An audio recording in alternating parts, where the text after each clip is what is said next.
Ainda de pés, irmãos, por gentileza, vamos ler 1 Tessalonicenses capítulo 1, e hoje nós vamos ler o versículo 8. Semana passada nós falamos do versículo 7, e hoje nós vamos falar do versículo 8.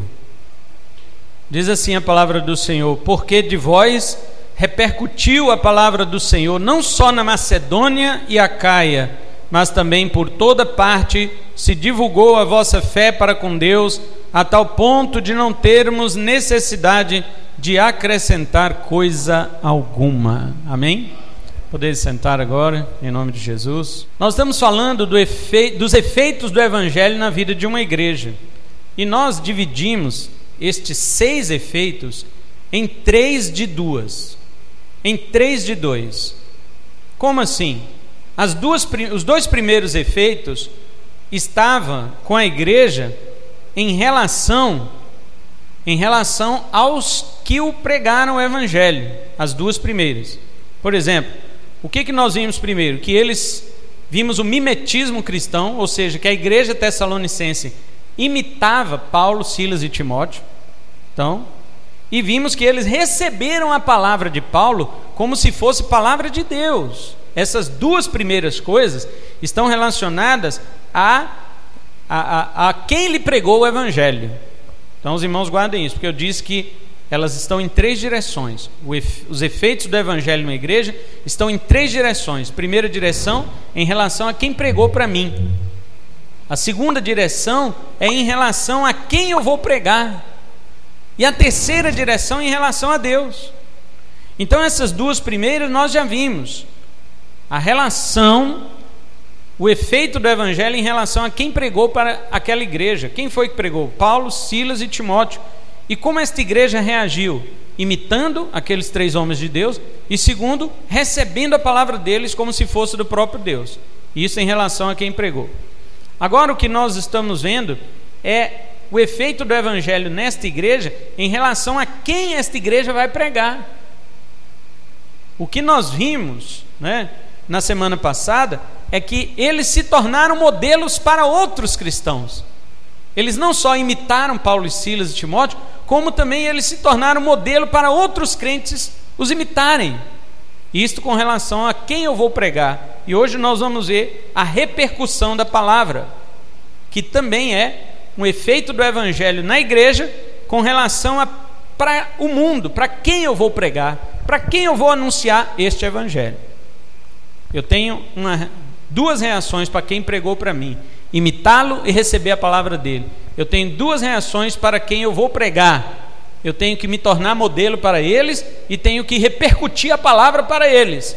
E eu tenho mais 2 coisas com relação a Deus que nós vamos ver a partir de domingo que vem, mais 2 domingos, que é me converter dos ídolos para Deus, e em último é aguardar do céu a vinda do Filho de Deus. Está tudo aqui nesse texto. Imitar os apóstolos e receber as palavras dele como sendo palavra de Deus está no verso 6. Tornar-se modelo para os outros a quem eu vou pregar e repercutir a palavra para ele está no verso 7 e 8. Converter-se a Deus, dos ídolos para Deus, está no 9, e esperar do céu o seu Filho amado está no 10. É isso que nós vamos ver. Porém hoje vamos ficar com este ponto: a repercussão da palavra. Há 2 domingos atrás os irmãos devem estar lembrados que entre eles houve um efeito poderoso do Evangelho, que é a recepção da palavra.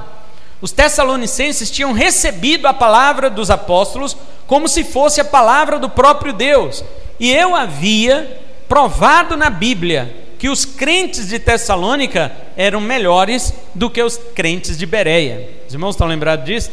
Porque os crentes de Bereia, eles ficavam atentos ao que Paulo dizia e verificando todos os dias na Escritura, mas era para criticá-lo, não era para aceitar a palavra dele como sendo de Deus. Já os tessalonicenses, eles receberam a palavra de Deus dos apóstolos como se fosse do próprio Deus, como se fosse Jesus ali pessoalmente falando com os tessalonicenses.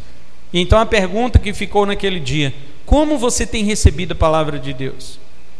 Você tem criticado os pregadores, você pode até criticar o pregador, mas e a pregação? Porque no dia do juízo, Deus vai te perguntar, não é sobre a pessoa que pregou para você, Ele vai perguntar sobre o conteúdo do que ela pregou para você. Tem gente que não gosta de mim pregando, tem gente que não gosta de outra pessoa pregando, ele tem umas preferências de pregadores. Deus não vai querer saber disso, não. Deus vai querer saber do conteúdo. O que foi que você ouviu? Estava correto? Estava de acordo com a palavra? Jesus falou: aquele que rejeita as minhas palavras, já tem quem o julgue. A própria palavra que eu tenho dito, esta o julgará no último dia. Então, como eles receberam a palavra do apóstolo Paulo como sendo palavras do próprio Deus, o que deixou o apóstolo Paulo muito alegre, agora estes crentes, eles estão fazendo o contrário, eles estão repercutindo a palavra de Deus. A palavra de Deus está saindo de dentro da igreja de Tessalônica para outras pessoas, outras cidades, outras nações. Observe que Paulo diz aqui no versículo 7 que eles já haviam se tornado modelo para todos os crentes na Macedônia e na Acaia, de norte a sul da Grécia. Agora Paulo amplia isto aí e diz no versículo 8 que repercutiu a palavra do Senhor não só na Macedônia e Acaia, mas também por toda parte. Toda parte.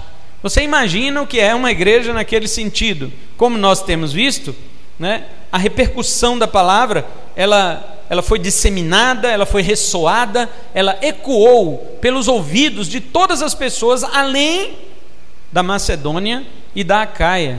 Olha, queridos, vou dizer uma coisa para você: é difícil uma igreja repercutir na cidade dela.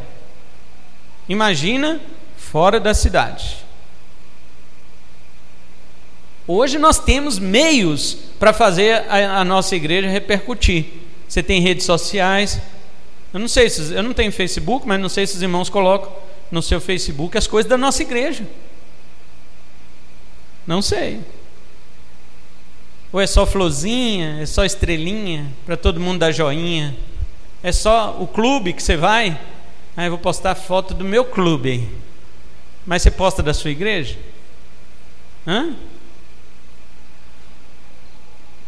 Eu vou postar foto aqui de eu fazendo comida. E tira foto do pé de frango. Mas você posta coisa da sua igreja? Eu não tenho Facebook, eu não sei. Eu estou dizendo que é muito difícil repercutir a palavra do Senhor fora da sua cidade. Mas hoje nós temos meios disponíveis e muitas vezes não usamos. Agora, a igreja de Tessalônica, mesmo sem absolutamente nada que pudesse ajudá-los a repercutir a palavra do Senhor, eles já estavam conhecidos na Macedônia, coisa difícil, no norte da Grécia, na Acaia, cuja capital era Corinto. Os coríntios já estavam conhecendo a fama dos tessalonicenses. Aliás, quando Paulo escreveu a carta aos tessalonicenses, ele estava onde? Em Corinto. Ele estava lá, e a mensagem do testemunho dos crentes de Tessalônica já havia chegado aos irmãos de Corinto, e eles estavam maravilhados. Como que pode uma igreja com apenas 3 semanas ter todo este poder, ter toda esta repercussão? Queridos irmãos, isto é o Espírito de Deus que enche a igreja do Senhor. Somente quando a igreja está cheia do Espírito, ela pode repercutir a palavra de Deus. Ela não tem vergonha, ela não tem medo de se expor, de se exibir, porque ela mostra, não ela, mas ela mostra a palavra do Senhor.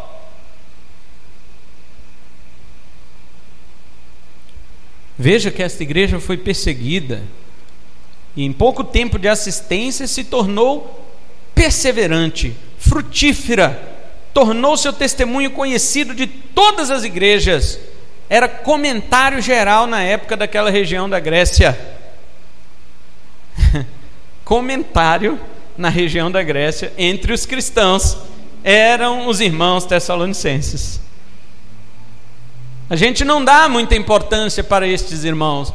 Você ouve todos os pregadores falarem de Corinto, que era a igreja problemática, Romanos, que é a carta da teologia, como se os romanos fossem teólogos.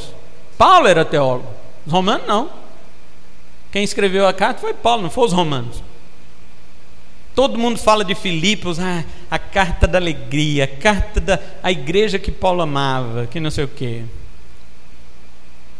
Mas você não ouve ninguém falar de Tessalônica, dos crentes de Tessalônica. Quase ninguém fala. E eram os irmãos cuja igreja frutificou numa situação mais improvável de todas elas. De todas. E ela frutificou. Eu tenho ouvido, de irmãos que recebem os nossos vídeos, dos irmãos de Moçambique. As suas vidas são impactadas pelo cristianismo deles. Isto sim é repercutir a palavra do Senhor. Isto é repercutir a palavra do Senhor.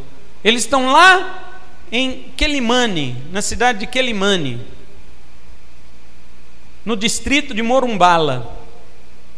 Eles estão lá em Moçambique. E nós estamos aqui no Brasil, vendo, assistindo tudo que eles fazem lá. E o evangelho que eles vivem impacta as nossas vidas. São pessoas pobres, são pessoas que não têm recursos materiais, mas estão lá servindo a Deus de coração alegre. Eles estão ali cuidando de 37 crianças que não têm pai nem mãe. E eles têm dinheiro para cuidar?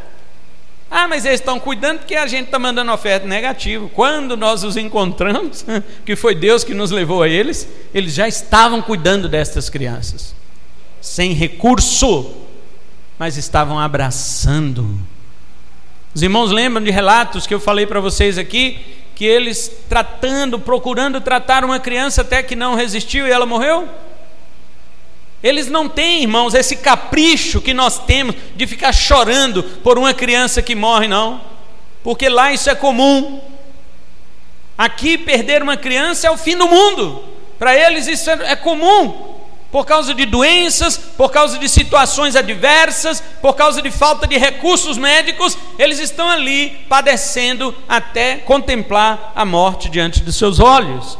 E a fé não se abala, o cristianismo é alegre, o cuidado é constante. Irmãos, o que é isto? Por que nós que temos recursos somos desse jeito?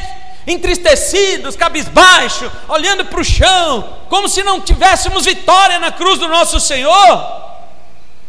Que cristianismo é este, irmãos, que nós estamos vivendo? Que repercussão que nós queremos dar para este mundo, de uma igreja que tem os recursos, mas que é uma igreja apertada, uma igreja que não anda, uma igreja que não vai. O que está acontecendo conosco, igreja? Nós estamos tão preocupados com as coisas materiais, estamos tão preocupados com as coisas que estão ou não estão dando certo. Irmãos, olhem para estes irmãos, o que está dando certo para eles? Depois de 12 anos orando, 13 anos orando, é que Deus deu a resposta para eles, de enviar a gente para cuidar financeiramente deles, e preparando a nossa viagem para lá. 12 anos, você sabe o que é isto? Uma igreja abandonada, uma igreja sem recurso, orando 12 anos, irmãos, com fome, sem roupa, orando 12 anos para que Deus enviasse alguém e cuidasse. Você já passou pelo menos 12 dias nessa situação?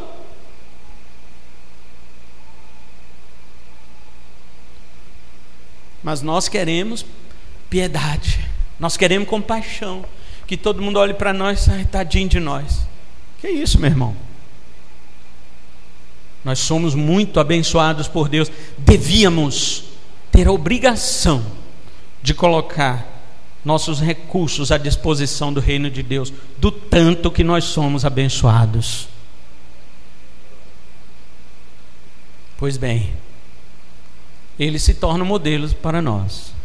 Eles repercutem a palavra de Deus de lá de onde eles estão. Agora veja o que Paulo diz ainda no 8. Ele fala assim: por toda parte, além da Macedônia e da Acaia, divulgou-se a vossa fé para com Deus. Os irmãos, leiam o início do versículo. De vós repercutiu a palavra do Senhor. Agora no meio do versículo, se divulgou vossa fé para com Deus. Veja a associação que Paulo faz da fé com a palavra do Senhor. Perceberam isso? Primeiro, Paulo diz que repercutiu a palavra, e agora ele está dizendo que divulgou a fé. Por que esta junção? Por que esta comparação que Paulo faz? Porque aos Romanos, Paulo escreveu no capítulo 10, versículo 17: de sorte que a fé vem pelo ouvir, e o ouvir pela palavra de Deus. Aí está a associação. Quando se repercute a palavra de Deus, está repercutindo a nossa fé, pois foi pela fé que a palavra chegou. Foi por meio da palavra, aliás, foi por meio da palavra que a fé chegou. E é por meio da palavra que eu prego que a fé chegará aos demais. Por isso Paulo coloca as duas coisas. A palavra de Deus repercute a partir dos Tessalonicenses, e a fé se divulga. O que é isso, irmãos? A fé destes crentes está chegando a contagiar os ouvintes. A fé desses crentes está atingindo as outras pessoas na medida em que eles proclamam a palavra de Deus. É isso que está acontecendo. E eu pergunto para vocês: quando você fala do Evangelho para alguém, você fala de modo que a tua fé, a tua convicção mexe com aquela pessoa?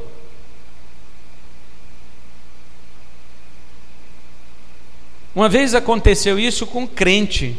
Eu estava pregando, depois que eu preguei, uma irmã chegou para mim e falou assim: pastor, na sua pregação a gente percebe que você crê mesmo na Bíblia. Eu falei: mas não era para crer, não?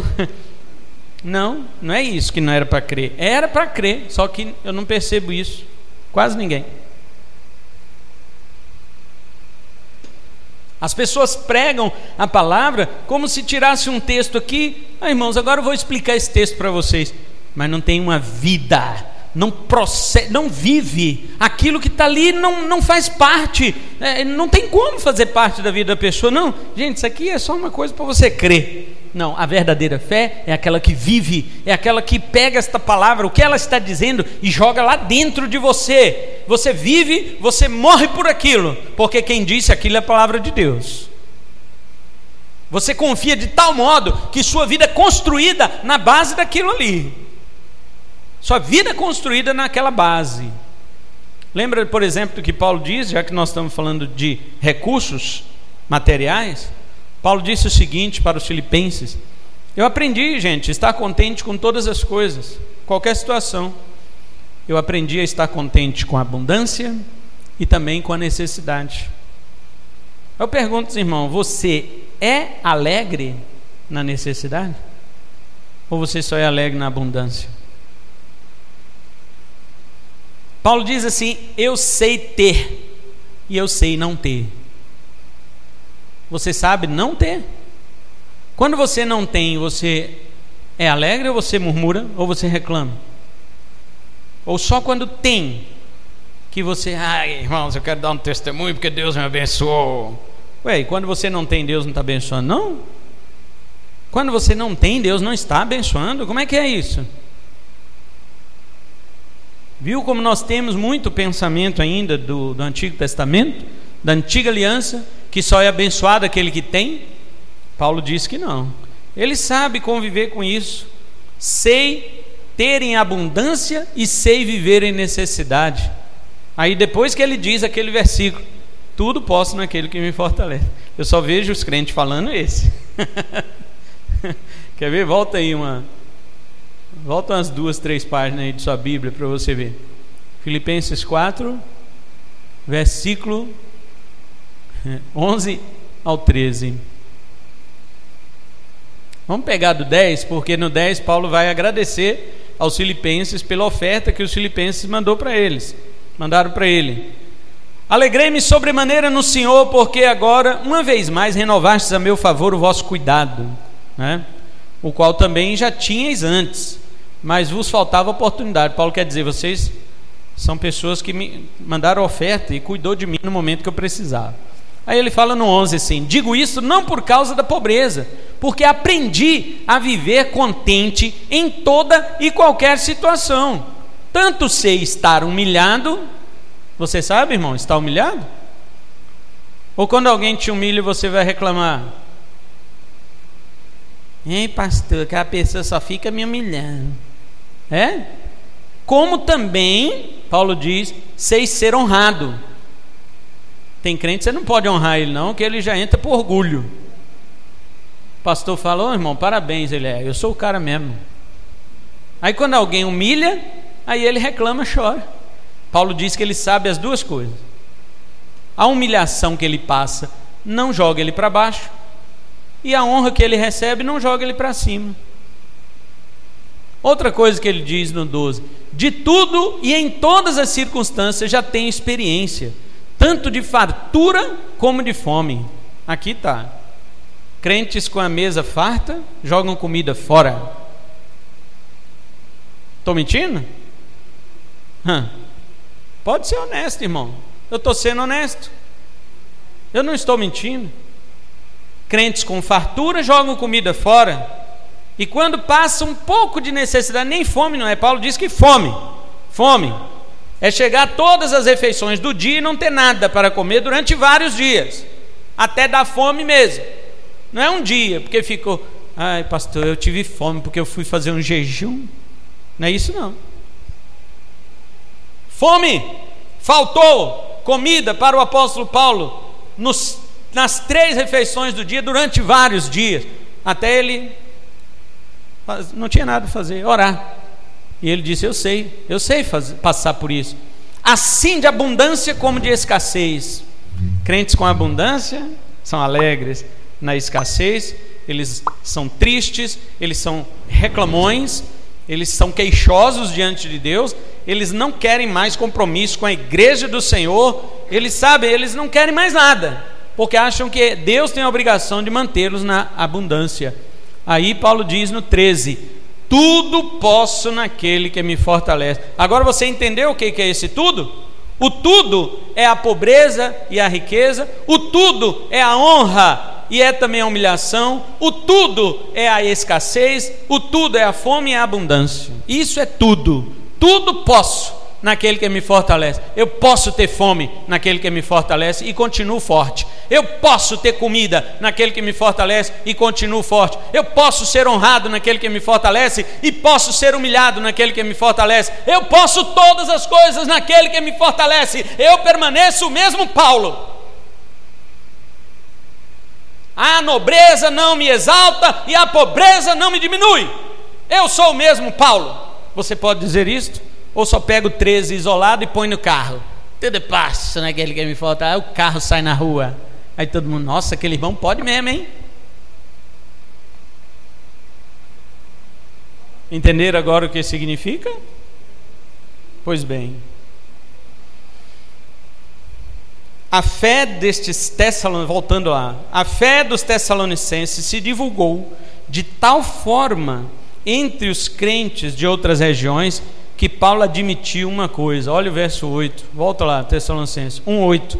No final ele diz assim: a tal ponto de não termos necessidade de acrescentar coisa alguma. Irmão, você parou para pensar nisto? Você consegue imaginar o que é uma igreja cuja fé já repercutiu de tal modo que o pastor não precisa acrescentar mais nada? Alguém vem falar, pastor, que testemunho maravilhoso tem em sua igreja, lá em Colorado, lá em Comodoro, aqui no Cone Sul, todo mundo conhece da sua igreja. Eu não tenho mais nada a acrescentar. Eu digo, glória a Deus. Isso aqui não é de um homem, irmãos. Paulo não está falando de um homem, ele está falando de uma igreja, de várias pessoas. Estas pessoas que faziam rodar o testemunho, estas pessoas que faziam repercutir a palavra, não era um homem não. Paulo já estava em outra missão quando escreveu esta carta aqui. Quando ele está falando aqui que ele recebeu a notícia dos Tessalonicenses por meio de Timóteo, ele já estava em Corinto, ele já estava lá em Corinto. No entanto, toda a repercussão, a divulgação da fé e da palavra já estava rodando na Grécia inteira, na Acaia inteira, na Macedônia inteira, até na Ásia Menor lá já estava chegando. E Paulo está dizendo assim, que isso, gente? Não é por mim não, eu já estou em outra missão, mas esse povo não para de proclamar a palavra de Deus. Que é isso? A fé tem se repercutido, ela está contagiando. Tem gente crente por causa deles, tem gente crendo em Cristo por causa deles. Então Paulo diz: eu não tenho mais nada a acrescentar. É assim que está ligada a fé e a palavra do Senhor. A igreja de hoje, ela deveria aprender que a sua fé deve se tornar um testemunho. Você aprendeu isso, irmãos? Sua fé não foi lhe dada para ficar guardada dentro de você, não. Sua fé lhe foi dada para que ela sirva de testemunho. Testemunho para outras pessoas. Não cai naquela piadinha, não é piadinha, mas depois fica parecendo uma piada. Uma frase que disseram que foi São Francisco que falou, né? Pregue o evangelho em todo o tempo, se necessário use palavra. Não cai nessa moleza de conversa, não.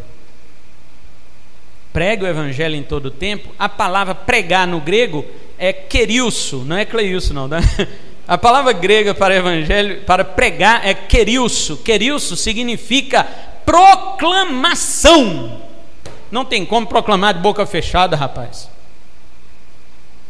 Que eu saiba, proclamar é pegar mesmo o megafone, é falar na orelha, é conversar, é mostrar através da fala. Evangelho se chama boas notícias. Você não dá boa notícia em silêncio. Você dá boa notícia falando. Você traz as boas novas falando. Portanto, não caia nessa conversa dessa frasezinha. É bonita, né? É bonita. Igual um pastor aí, né, de uma igreja lá em São Paulo. Não vou falar o nome dele não, que tem. Ele disse bem assim: eu não prego o evangelho para as pessoas. Aí ele olha assim: eu faço o bem para a pessoa. Olha que bonito. Se eu não falasse que isso era errado antes, até vocês iam glorificar e bater palma agora. Eu faço o bem. Quando a pessoa que recebeu o bem me perguntar e disser: por que você faz o bem assim para mim? Aí eu vou dizer para ele: porque o meu Senhor, o meu mestre, me ensinou a amar o próximo. Aí ele: eu quero conhecer o teu mestre, eu quero conhecer o teu Senhor. Aí sim eu trago essa pessoa para a igreja. Tá vendo? Já tem gente chorando aqui, ó. Não é bonito? Agora eu pergunto: é isso que Jesus... Tem gente querendo até anotar aqui como é que... Agora eu pergunto: é isso que Jesus nos ensinou? Foi isso mesmo? Chegar para as pessoas: gente, não pregue, não fale nada com ninguém, ame-as. Se você amar as pessoas, elas virão naturalmente, automaticamente para mim. Irmão, isso é coisa de... eu não vou falar do que não. Isso não é o evangelho do Senhor. O evangelho que Jesus ordenou é: ide por todo mundo e pregai, queriusso, pregai, proclamai, anunciai, falai do evangelho a toda criatura. Isto é o que o Senhor nos ordenou. Agora, claro, fazer o bem é uma coisa normal da vida do crente. Ele faz o bem, é natural dele fazer. Se ele fizer o mal, ele não é convertido. Fazer o bem é algo natural do crente. Deixa eu dizer uma coisa para você aqui. Talvez você vai ficar um pouco impactado, mas é o seguinte: quando os espíritas, os mundanos, os maçons e muitos outros de outras religiões fazem o bem, na verdade eles estão imitando. Eles não estão fazendo, eles estão imitando. Só quem pode fazer o bem verdadeiro é quem nasceu de novo. Só. Para o bem que você faz ser aceito por Deus, ele deve ter 3 características. Primeiro, ele deve estar de acordo com a vontade de Deus, com a lei de Deus. Deve estar de acordo com a Bíblia. Segundo, ele deve proceder de um novo coração. E terceiro, ele deve ser feito para a glória de Deus. Eu te pergunto: o mundo lá fora faz o bem de acordo com a lei de Deus? Pode até fazer, porque eles estão imitando. Imitar aqui é fácil. Agora eu pergunto: o mundo lá fora, quando faz o bem, procede de um novo coração? Nunca. Eles não aceitaram Jesus, então eles não têm um novo coração. E terceiro, o bem que eles fazem é para a glória de Deus? Nunca. O bem que eles fazem é sempre para algo que eles querem de volta. Não, eu não quero nada de volta. Eu estou fazendo bem aqui, mas não quero nada eles falam isso: eu não quero nada em troca. Mas quer a glória, quer o reconhecimento. eles querem, como o caso de um espírita que uma vez eu falei para ele: para que você faz o bem para os outros? Você não podia fazer o bem para os outros. Não, mas tem que fazer o bem, porque isso é uma coisa que não sei. Não, quando você faz o bem para os outros, está pensando em você. Você está pensando em voltar para essa vida melhor. Então, você não está fazendo bem mesmo de coração. Você está interessado em voltar melhor. Você quer ter uma reencarnação superior. Você está pensando em você, você não está pensando na pessoa.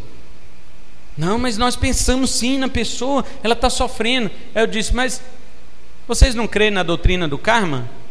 O karma também não é uma doutrina que a pessoa tem que sofrer aquilo que ela fez nas vidas passadas, ela tem que sofrer e pagar para que na próxima vida ela volte melhor? Mas é isso mesmo. Eu falei: então você está atrapalhando o karma da pessoa, deixa ela sofrer, porque aí quando ela sofrer e pagar tudo, ela volta melhor. Tu está atrapalhando, minha filha. Você não tem que fazer o bem para ninguém, não.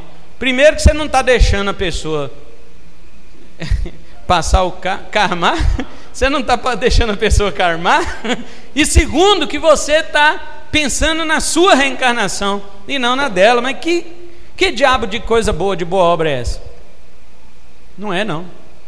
Só o crente verdadeiro tem um novo coração e pode fazer as boas obras que agradam a Deus. E eu não estou falando só de caridade. Crente faz caridade andando na rua, naturalmente ele faz caridade. Eu estou falando de qualquer coisa que o crente faz, é uma boa obra. Quando o crente acorda de manhã, levanta, agradece a Deus e vai tomar o café da manhã dele, isso é boa obra, isso agrada a Deus, porque o crente recebe o café da manhã dele com ações de graça. Ele sabe que foi Deus que lhe deu aquilo para ele, e ele recebe com ações de graça. Ele convida Jesus para vir tomar café com ele. Jesus não toma café, mas ele vai. Mas ele fica ali à mesa com você. Pastor também não, mas fica à mesa com você.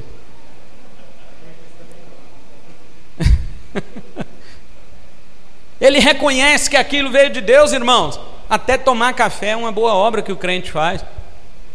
O crente vai comprar alguma coisa, ele tem que pensar que compra para a glória de Deus, ainda que seja para ele. Não é porque eu comprar para os outros, mesmo que seja para mim, tem que ser para a glória de Deus. A nova criatura é a única que faz boas obras que agradam a Deus. Portanto, eu quero encerrar dizendo: que coisa maravilhosa é ouvir que uma igreja que creu, por meio da palavra, tem agora sua fé divulgada e repercutida entre as cidades circunvizinhas. Quem dera a Igreja Missionária Volta de Cristo fosse conhecida por Cabixi, Colorado, Cerejeiras, e outras cidades aqui à nossa volta, a ponto de podermos proclamar a nossa fé, repercutir nossa fé. Como eu disse, hoje nós temos as redes sociais que nos facilitam para divulgar as grandes verdades que nós ouvimos aqui neste lugar. Mas muitas vezes nós queremos divulgar o quê? Nas redes sociais, o que nós estamos divulgando? Não é proibido, irmão, você divulgar seu sapato novo, sua unha pintada. Não é proibido, pode fazer, é normal. Eu estou dizendo que prioridade você dá para ampliar a divulgação e a repercussão da palavra e da fé que você recebeu. Eu vou dar uma dica ainda para vocês. Eu mando devocionais todos os dias, de segunda a sexta, exceto sábado, domingo e feriado, em áudio e texto para quem quiser. Você pode utilizar isto para reenviar, para repercutir. Uma vez lá em Minas Gerais, um grupo de jovens estava andando na rua e aí viu escrito assim na parede: Igreja Missionária Volta de Cristo. Aí eles pararam assim, olharam uns para os outros e falaram: isso existe? Mas não é porque é desconhecido. Isso sim, né? Claro, é desconhecido mesmo. Mas não era por isso. Quando eles passaram e falaram: ela existe. Eles falaram entre si. Entre si eles falaram. Porque eles haviam visto sobre a nossa igreja aqui na internet. E falaram, não, isso é só igreja de internet.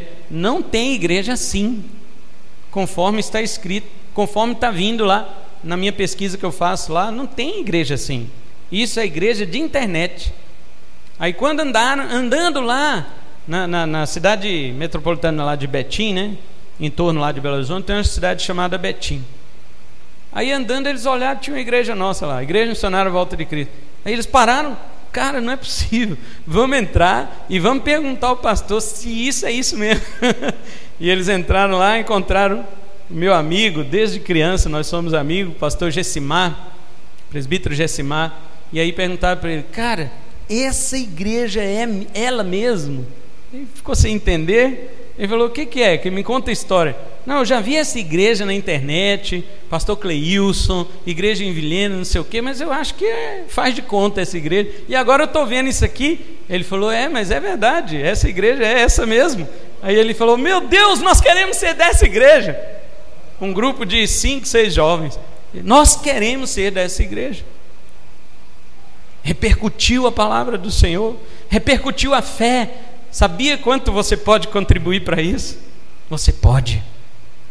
Mesmo que seja aqui dentro da cidade, mesmo que seja nas suas redes sociais, divulgue as grandes verdades que você tem ouvido neste lugar. E que o Senhor nos abençoe com a sua palavra. Vamos nos colocar em pé e vamos orar. Aplauda o Senhor nesta noite.